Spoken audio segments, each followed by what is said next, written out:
आज हम बैठे बैठे सोच रहे थे कि हम हनुमान कथा नरसिंहपुर में किस चौपाई पर सुनाएं।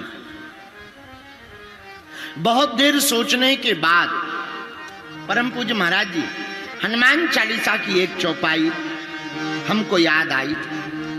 हमने सोचा वर्तमान से सतयुग तक की यात्रा अगर करनी हो तो कौन सी चौपाई अद्भुत होगी।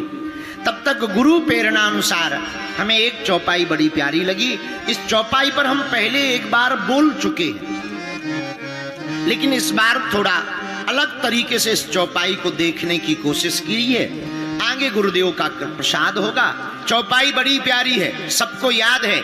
इसी चौपाई पर 5 दिन तक कथा गाएंगे और चौपाई बड़ी अद्भुत। कौन सी? चारों युग पर ताप तुम्हारा, चारों युग पर ताप तुम्हारा। गाइए। चारों युग पर ताप तुम्हारा, चारों युग पर ताप तुम्हारा। है परिसीत जगत उजियारा, है परिसीत जगत उजियारा, है परिसीत जगत उजियारा, है परिसीत जगत उजियारा। श्री राम जय राम, श्री राम जय राम, जय जय राम, श्री राम जय राम, जय जय राम। चौपाई का अर्थ कहता है हनुमान जी का प्रताप चारों युगों में है। कितने युगों में? जोर से बोलो। चारों युगों में। इसी चौपाई पर हम लोग 5 दिन तक भगवत चर्चा करेंगे। पर मेरे पागलों, आज की कथा का सूत्र आप नोट कर लीजिए, आपकी जिंदगी में बहुत काम आएगा। मेरे प्रियजनों, रोल की रील की जिंदगी जीने से बेहतर है आप अपनी रियल जिंदगी जिए। वर्तमान समय में बहुत से युवान बच्चे, युवान बहनें, युवान बेटे और भारत के लोग वर्तमान समय में एक साइकिल में, एक लूप में, एक नशा में फंस गए। उसका नाम है रील। और रील की जिंदगी के चक्कर में रियल की जिंदगी गड़बड़ा गई। इसलिए मेरे पागलों, आज की कथा का सूत्र नोट कर लीजिए। रील होनी चाहिए लेकिन रोल होना चाहिए, लेकिन रियल भी तो होना चाहिए। इसलिए मेरे प्रियजनों, आप अगर रोल की जिंदगी जियोगे तो आपकी दुर्गति होगी, अगर आप रियल जिंदगी जियोगे तो आपकी सदगति होगी। हमारे हनुमान जी का चरित्र सदगति की यात्रा का चरित्र है। मेरे आत्माओं, जिन जिन ने भी रोल की जिंदगी जी उनकी दुर्गति हुई। पहला उदाहरण, बुरा ना मानना, ढोंग की जिंदगी जीने से बढ़िया है ढंग की जिंदगी जियो। पहला उदाहरण लीजिए, जिन्होंने ढोंग की जिंदगी जी। काल नेमी साधु नहीं था पर साधु दिखा, परिणाम हनुमान जी ने ठटरी मार दी।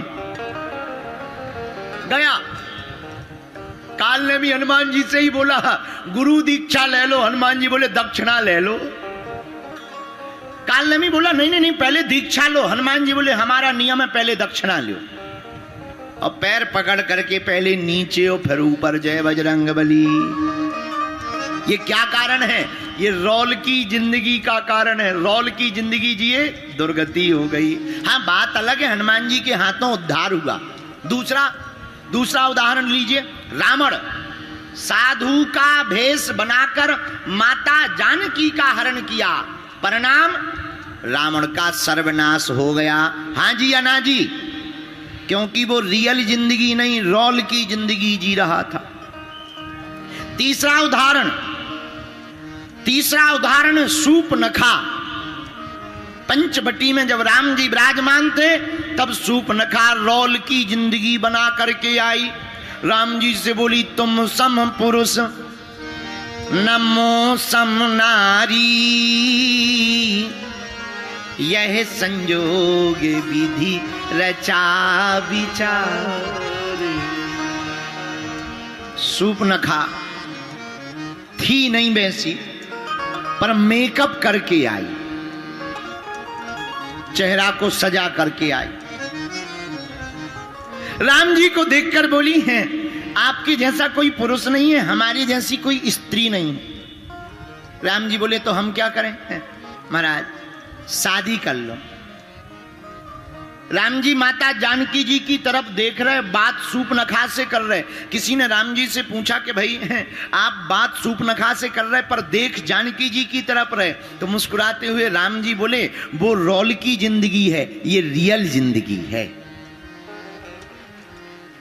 वो रूप धारण करके आई है, पर वास्तविकता यह है। इसलिए मेरे पागलों, जो रोल की जिंदगी या रील की जिंदगी जीता है उसकी दुर्गति होती है। सूपनखा का हुआ क्या हुआ? रोल की जिंदगी बनाकर आने वाली सूपनखा के नाक कान कट गए। बोलो जय बजरंगबली, बोलो जय सिया राम। एक उदाहरण और लीजिए, पूतना। द्वापर युग में पूतना मौसी भी रोल की जिंदगी बनाकर आई थी। परिणाम, पूतना मौसी का भी राम नाम सत्य है, पूतना मौसी भी चली गई। पर रियल की जिंदगी जिन्होंने जी, अब उनका उदाहरण देख लीजिए। रियल की जिंदगी जीने वालों को क्या फायदा हुआ?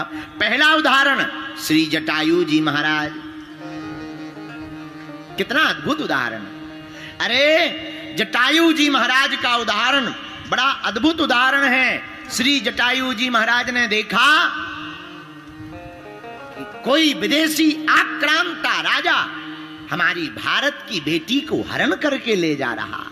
आहा, यह देखते ही जटायु जी का खून खौल गया और रावण के सामने खड़े होकर कहा, खबरदार रावण, ये भारत वीरों की भूमि है और विदेशों में रहने वाले लोगों, हम तुमको ललकार कर कहते हैं, हमारा भारत साधारण नहीं है। यहाँ के केवल पुरुष वीर नहीं होते, यहाँ की केवल माताएं वीरांगनाएं नहीं होती, यहाँ के तो पशु पक्षी जटायु भी वीर होते हैं।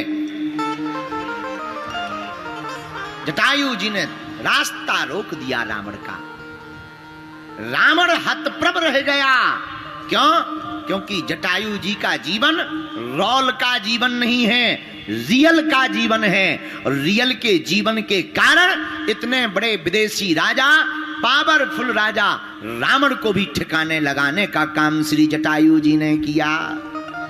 वो बात अलग है कि रावण ने छल करके जटायु जी के पंखों को काट दिया। बोलो जय सिया राम।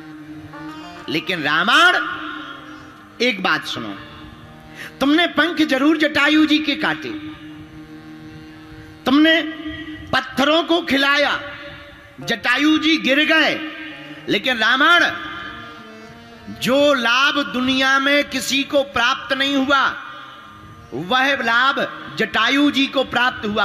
अरे महाराज दशरथ जी को भी जो प्राप्त नहीं हुआ वो जटायु जी को प्राप्त हुआ। अंतिम समय में दशरथ जी के मृत्यु के बाद में जब अंत्येष्टि क्रिया हुई तो राम जी नहीं थे, पर जटायु जी का अंतिम संस्कार स्वयं अपने हाथों से प्रभु ने किया है। कारण, क्योंकि रावण का जीवन रोल का जीवन है, जटायु जी का जीवन रियल का जीवन है।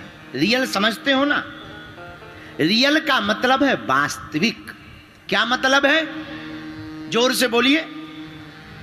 हम जैसे हैं वैसे ही दिखने चाहिए।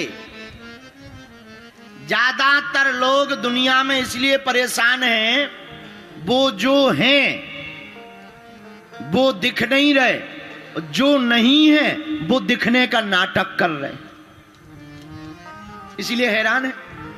हम जो हैं वो दिखे ना और दूसरे से बनने का नाटक करें, परिणाम क्या होगा? हम लोग लोड में रहेंगे, बोझ में रहेंगे। और हम जो हैं वही अगर बने रहेंगे तो हमारी जिंदगी लोड वाली नहीं होगी, रियल वाली हमारी जिंदगी होगी।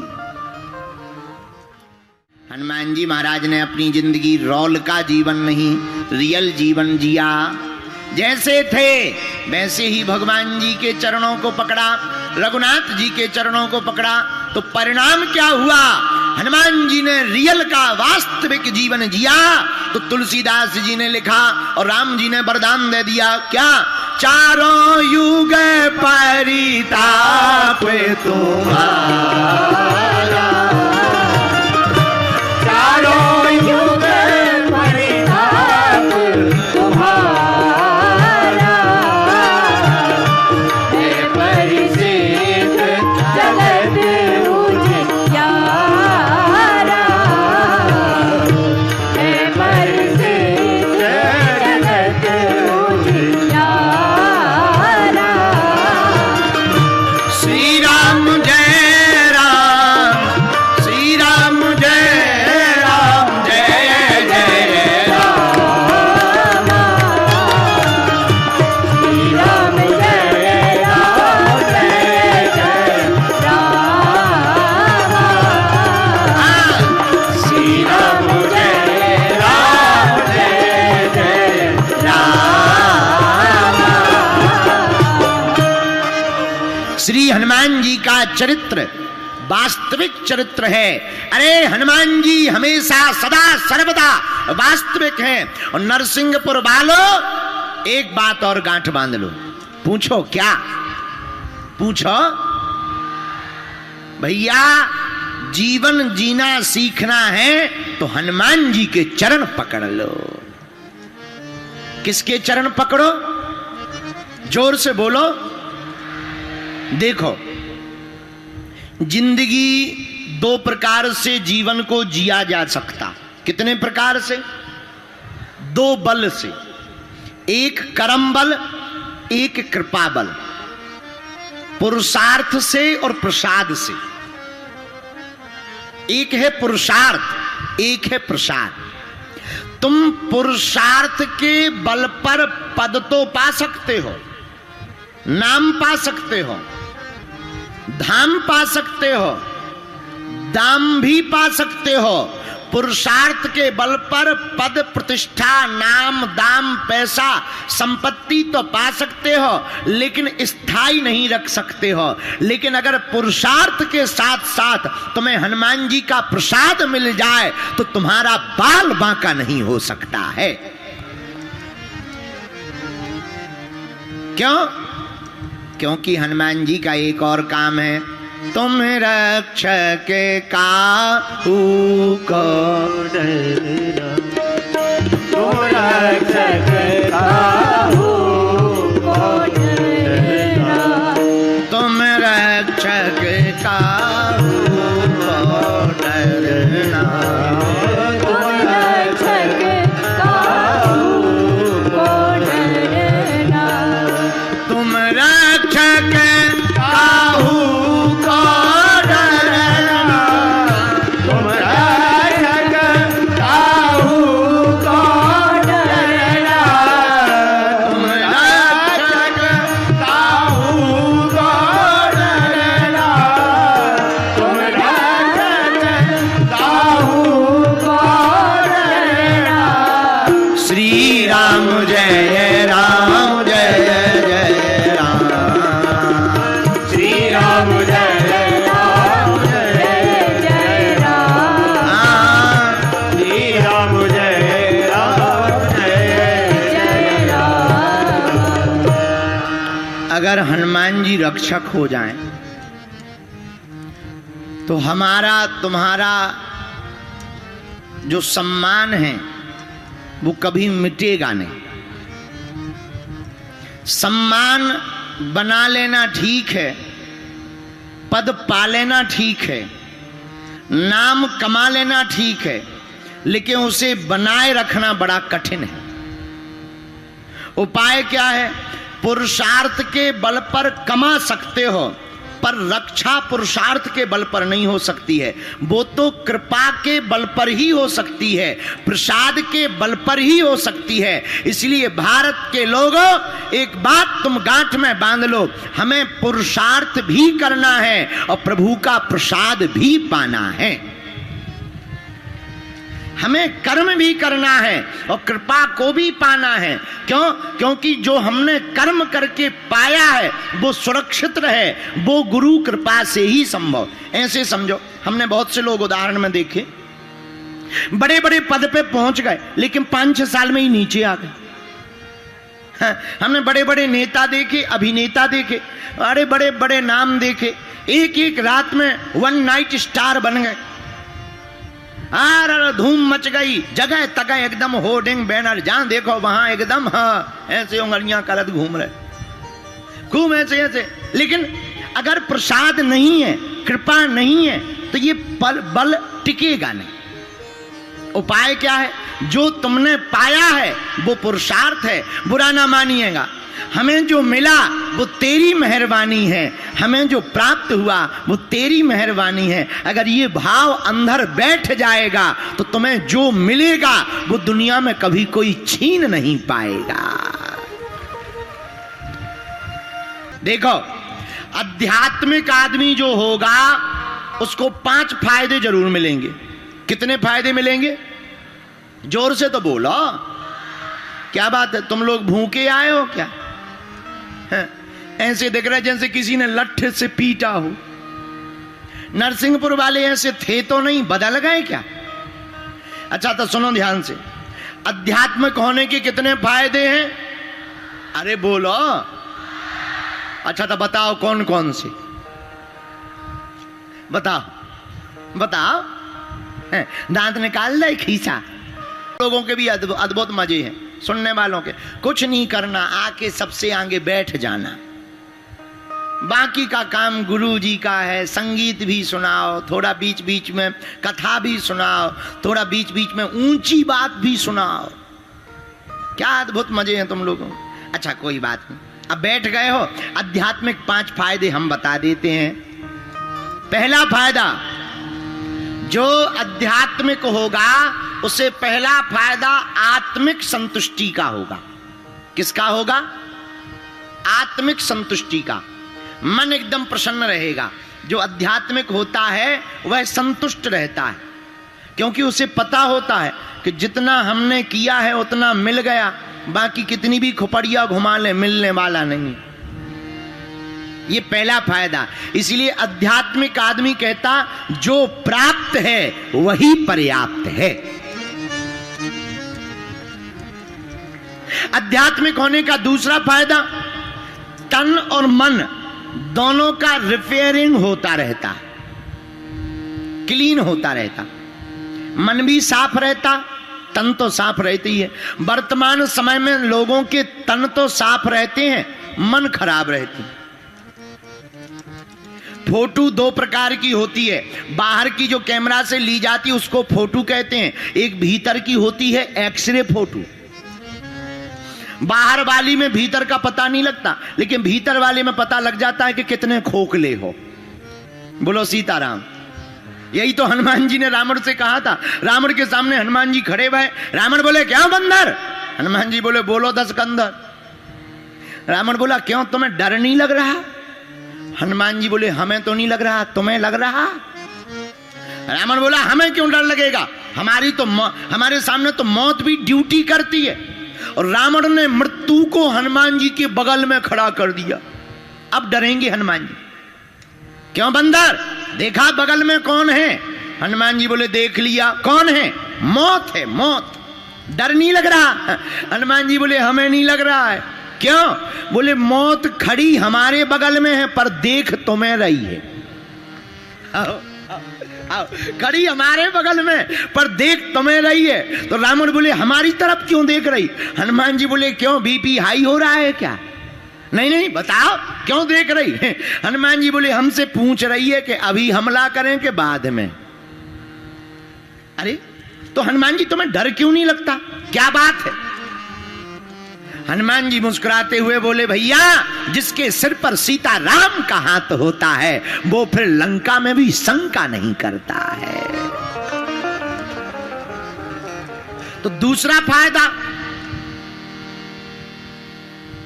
तन और मन दोनों की क्लीनिंग होती रहती।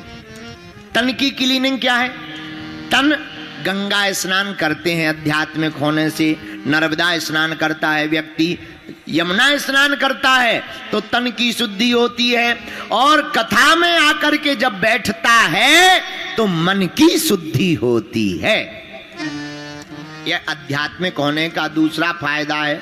अच्छा, तीसरा फायदा क्या? जीवन जीने की गुणवत्ता बढ़ती है। क्या बढ़ती है? गुणवत्ता। गुणवत्ता जानते हो? गुण और बट्टा नहीं है, गुणवत्ता है, क्वालिटी। अंग्रेजी में कहें तो क्वालिटी, क्योंकि आजकल हमारी भी अंग्रेजी बहुत हाई फाई हो गई है। तो जीवन जीने की गुणवत्ता, जीवन जीने का तरीका बड़ा होता है। जो आध्यात्मिक होता है उसके जीवन जीने का तरीका एकदम अलग होता है। कैसे? वो आत्मनिरीक्षण करता है, आत्मशक्ति से भरा रहता है, आत्मबल से भरा रहता है, वो कभी कमजोर नहीं पड़ता है, बड़े बड़े संकटों में भी वो डटा रहता है। ऐसा इंसान ही महान कहलाता है। यह आध्यात्मिक होने का तीसरा फायदा है। चौथा फायदा क्या है? चौथा फायदा है कृतज्ञता। क्या है? जो आध्यात्मिक हो जाता है वो कृतज्ञ हो जाता है। कृतज्ञ का मतलब बांटना शुरू कर देता, देना शुरू कर देता।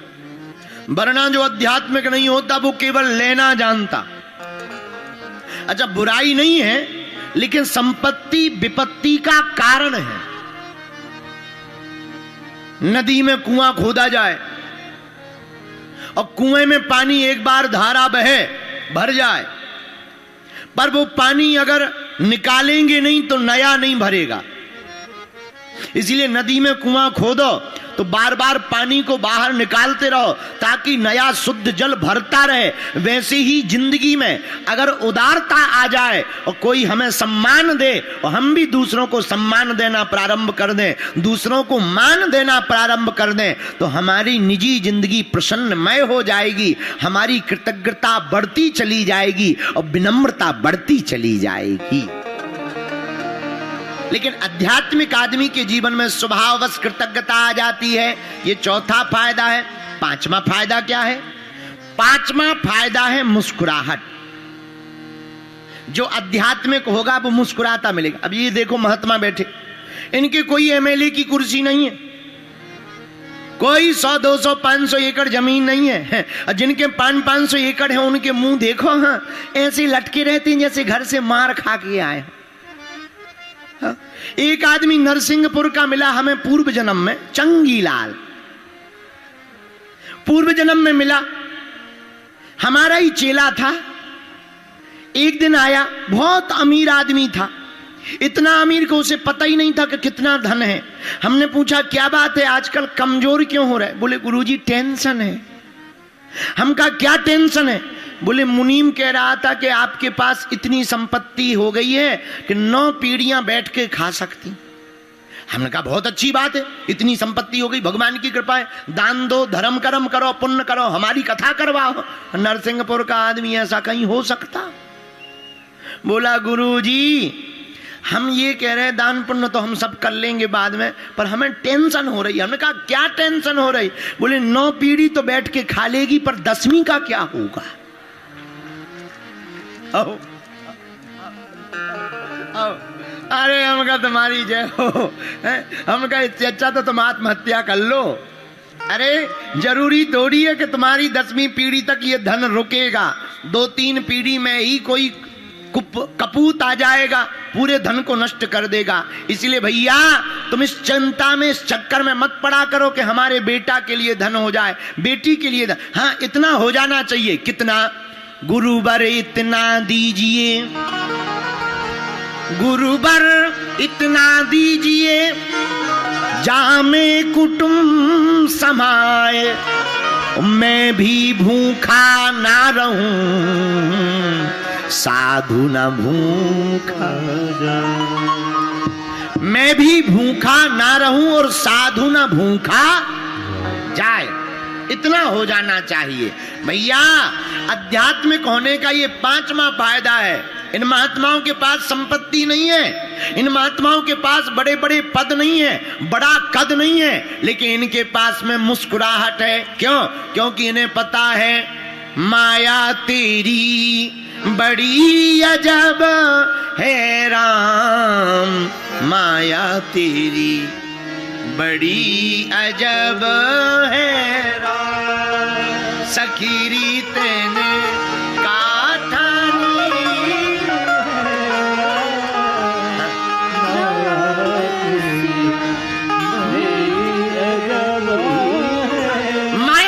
बड़ी अजब है राम, बड़ी अजब है ये माया।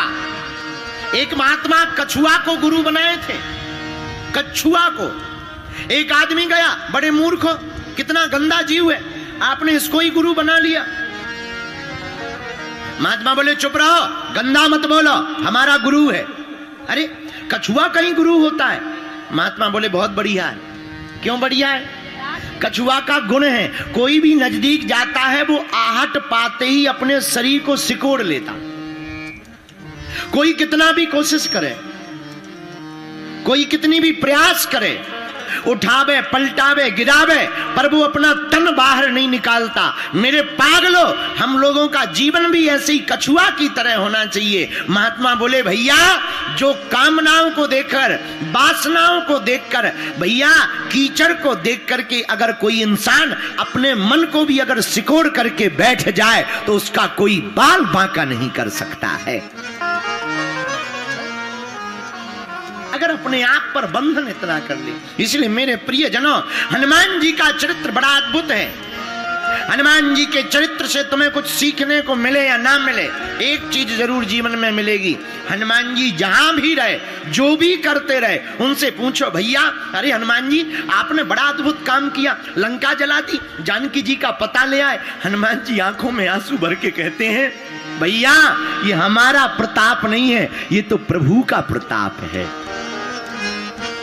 किसका प्रताप है? जोर से बोलो, जोर से बोलो, किसका प्रताप है? प्रभु का। इसलिए नरसिंहपुर के पागलों इस बात को तुम नोट कर लो। हमें ये नहीं कहना कि ये हमारे बल पर हुआ है, हमें यह मानना ये प्रभु के बल पर हुआ है। और जो प्रभु के बल पर मान करके चलेगा उसी का हनुमान जी की तरह चारों युग पर चारों युग परिताप तुम्हारा, युग परिताप तुम्हारा, चारों युग परिताप तुम्हारा।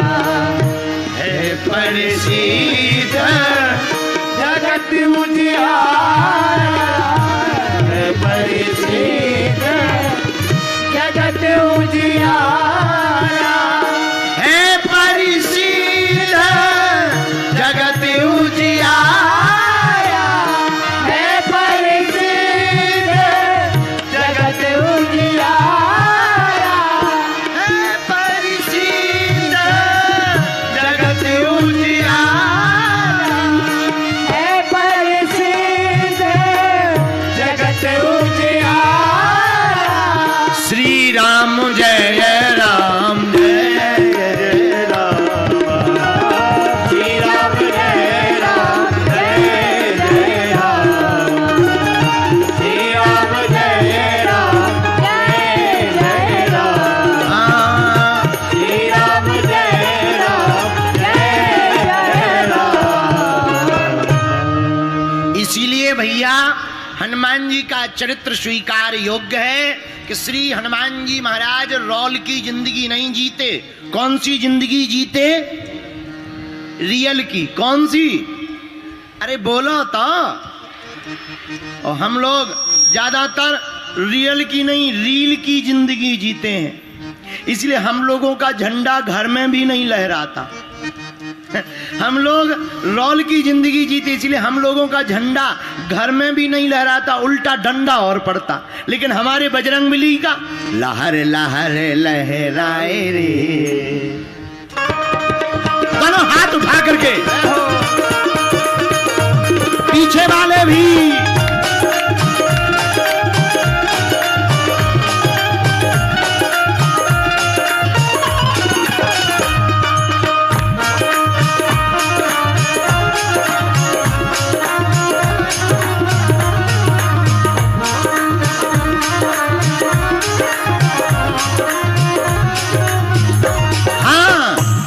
लहर लहराए रे झंडा बजरंगबली का।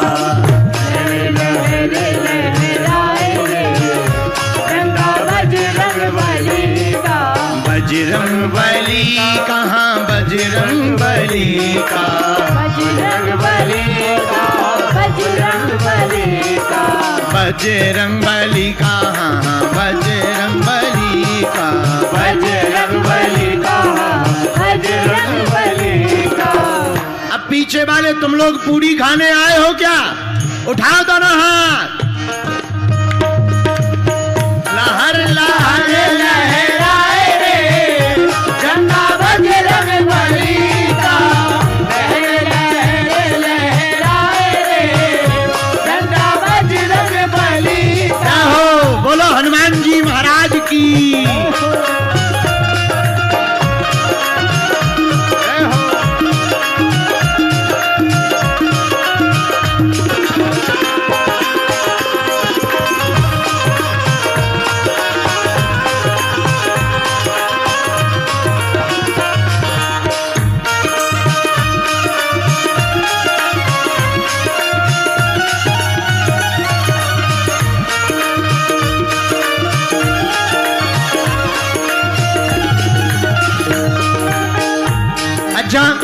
इस झंडे में गुण क्या है जो लहरा रहा? इस झंडे में क्या क्या गुण है? इस झंडे में क्या क्या गुण है? क्या क्या गुण है? बोलो क्या क्या गुण है?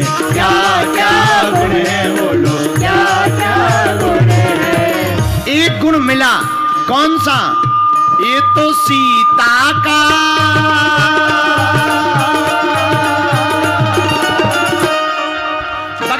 उठा लो दोनों हाथ। ऐसा मौका लौट कर मिलने वाला, ये तो सीता का पता लगाए रे। ये तो सीता का पता लगाए रे झंडा बजरंगबली का। सीता का पता लगाए रे झंडा बजरंगबली का। लहर लहर लहराए रे झंडा बजरंगबली का। लहर लहर लहराए रे झंडा बजरंगबली। उठाओ दोनों हाथ, जय बजरंगबली।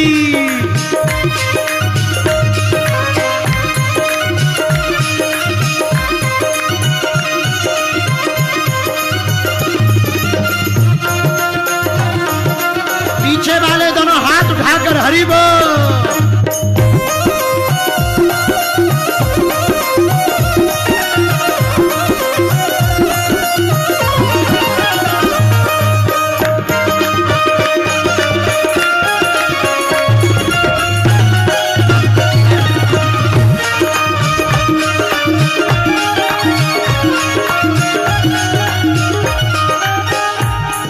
और गुण है इस झंडे में, सुनो। इस झंडे में क्या क्या गुण है? इस झंडे में गाओ। क्या क्या गुण है? क्या क्या गुण है? बोलो क्या क्या गुण है? क्या क्या गुण है? बोलो क्या क्या गुण है? ये तो अक्षय को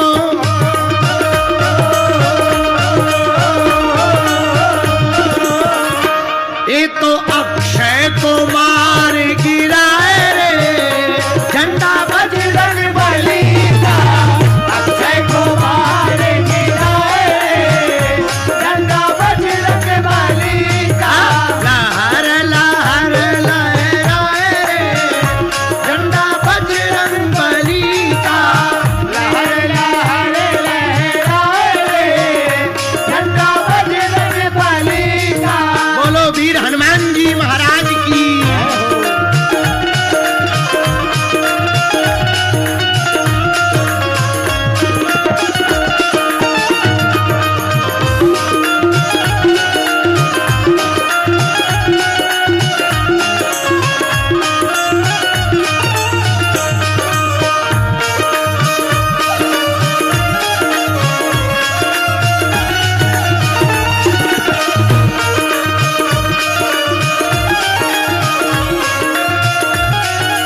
गुण है इस झंडे में? हाँ, ओ इस झंडे में क्या क्या गुण है?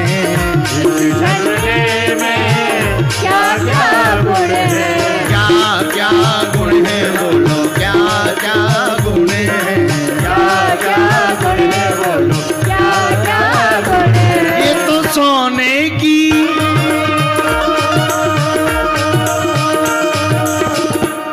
अब जो ताली नहीं बजाएगा अगले जन्म में उसकी शादी कैंसल हो जाएगी। फिर तुम हमारे पास आके अर्जी मत लगाना। हाँ, इसलिए उठाओ ऐसे हाथ।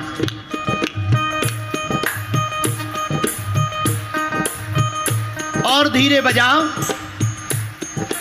और धीरे बजाओ, नहीं तो रावण जाग जाएगा। ये तो सोने की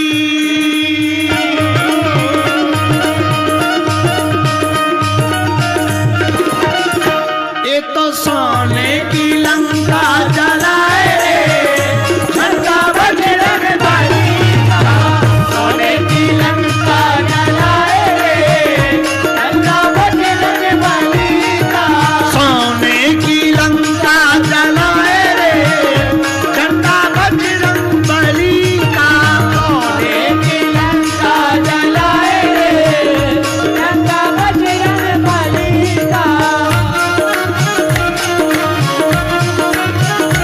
जय हो, हरि बोल।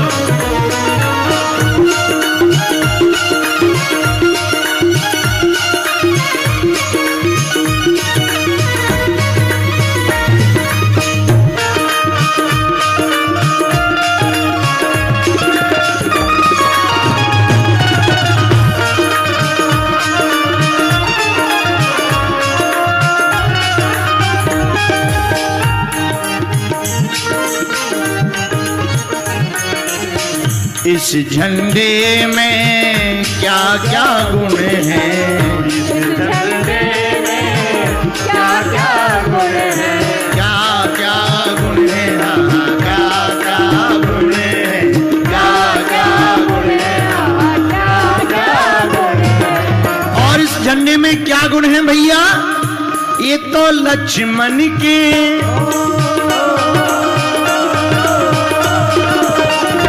ये तो लक्ष्मण के प्राण बचाए रे।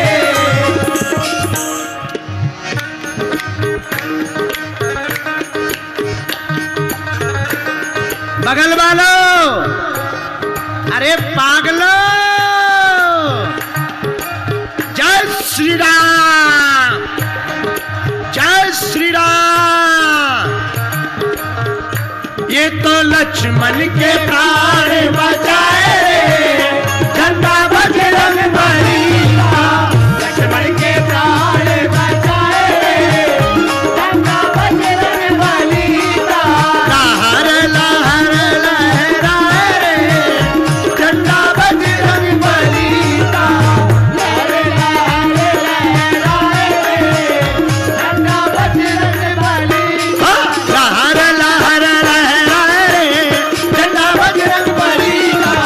लहर लहर लहराए रे झंडा बजरंग बली का। झंडा बजरंग बली का, झंडा बजरंग बली का, झंडा बजरंग बली का। झंडा बजरंग बली का। ओ लक्ष्मण के, ये तो लक्ष्मण के, ये तो लक्ष्मण के प्राण बचाए रे झंडा बजरंग बली का। प्राण बचाए रे झंडा बजरंग बली का। लहर लहर लहराए रे झंडा बजरंग बली का। लहर लहर लहराए रे झंडा बजरंग बली का। ओ बजरंग बली का, हाँ हाँ बजरंग बली का। बजरंग बली का, हाँ बजरंग बली का। बजरंग बली का, बजरंग बली का, हाँ बजरंग बली का। बजरंग बली का, सोने की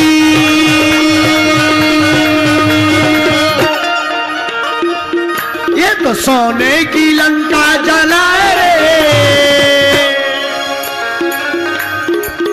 ये तो सोने की, ये तो सोने की, ये तो सोने की, ये तो सोने की ये तो सोने की। देखो भैया, अपने बजरंग बली दुनिया के पहले ऐसे आदमी हैं जिन्होंने विदेश यात्रा की बिना वीजा पासपोर्ट की।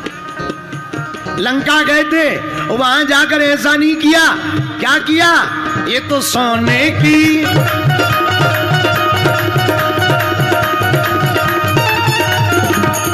ये तो सोने की लंका जला